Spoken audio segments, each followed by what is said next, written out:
તો ફરી એકવાર મિથુન, જે મોટી મોટી ફેક્ટરીઓની અંદર કામ કરતા જે મજૂરો છે તેમને સેફટીને લઈને આ સવાલ ઊભો થયો છે, કારણ કે તેમની સેફટીને લઈને કોઈ પણ પ્રકારનું ધ્યાન રાખવામાં નથી આવતું અને પછી તેમને પૈસા આપી દેવામાં આવે છે અને આ સમગ્ર મામલો આખો દબાઈ જાય છે। અને તે જ પ્રકારે આ બધી જે ફેક્ટરીઓ છે તે ફાયર એનઓસી નથી હોતું તેમની પાસે। અમે લોકો ઇન્ક્વેસ્ટ અને પોસ્ટમોર્ટમ ઉપર આગળ વધી રહ્યા છીએ। હરદા અને દેવાંશ બંને જિલ્લાના કલેક્ટર અને એમના એસપીની સાથે અમે લોકો કન્ટિન્યુઅસ લાઇઝનમાં છીએ। મધ્યપ્રદેશથી બી એક ઓફિસર છે આવી રહ્યા છે, જેથી કરીને આ આખું ઓપરેશન છે કોર્ડિનેશન થઈ શકે। અહીંયા તમામ લોકો એટલે કે જે દેવાંશ જિલ્લાના જે 10 વતની હતા એ તમામની ઓળખ થઈ ગઈ છે અને ત્યારબાદ જે છે એમને દેવાંશમાં એમના જિલ્લા ખાતે પ્રોપર માનભેર રીતે અને પોલીસની ગાડીની સાથે અને એમ્બ્યુલન્સમાં એ લોકોને મોકલી આપવામાં આવશે। હાલમાં અમારા પોલીસ દ્વારા પણ આઈજી સાહેબ દ્વારા એક એસઆઈટી ટીમની ઘટનાની રચના કરવામાં આવેલું છે।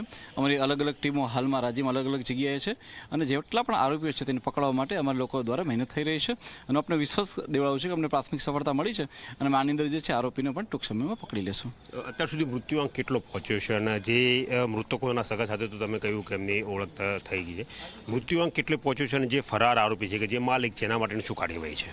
જે મૃત્યુઆંક જે છે હાલમાં અમારી પાસે જે હાલમાં ઇન્ક્વેસ્ટ કરી રહ્યા છે અને જે ઓફિશિયલ આંકડો છે એ પ્રકારે આપણી પાસે ટોટલ 18 લોકોના મૃત્યુઆંકનો આપણી પાસે આંકડો આવેલો છે। જો આરોપીની વાત કરવામાં આવે તો અમે આરોપી જે છે જે ખાસ કરીને જે દીપક ટ્રેડર્સ અને તેમના પિતા અને તેમનો જે પરિવાર હતો જેની અંદર સામેલ હતો તેમના ઉપર હાલમાં જે છે અમે લોકો અલગ અલગ ટીમોની રચના કરીને એમની પકડાઈ અને એમની ઉપર કાયદેસરની તમામ કાર્યવાહી થઈ, એના માટેના અમારા પ્રયત્નો હાલમાં ચાલુ છે। કયા કયા કલમ અંતર કાર્યવાહી થઈ છે એમાં? બેઝિકલી આઈપીસીની 304 લાગતી હોય છે, એ લોકો જાણતા હતા એટલે સા અપરાધ મનુષ્યવધની કલમ લાગતી હોય છે। એસઆઈટીમાં કોણ કોણ છે શું ભૂમિકા રહેશે? એસઆઈટી જે છે એની આખી રચના કરવામાં આવી છે। એ ડીવાયએસપી રેન્કના ઓફિસર રહેશે કે જે એના મુખ્ય અધિકારી રહેશે અને તપાસ કરતા રહેશે। તેમની મદદની માટે 2 પીએસએ 2 પીએસઆઈ આ રીતને કરીને 5 લોકોની એક ટીમની રચના કરવામાં આવી છે અને આખું સુપરવિઝન જે છે એ અમે આની ઉપર કરીશું।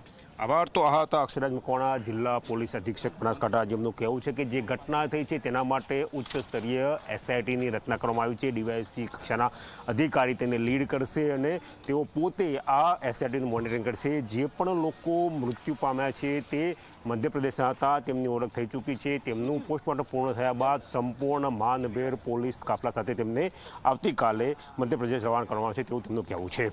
જી।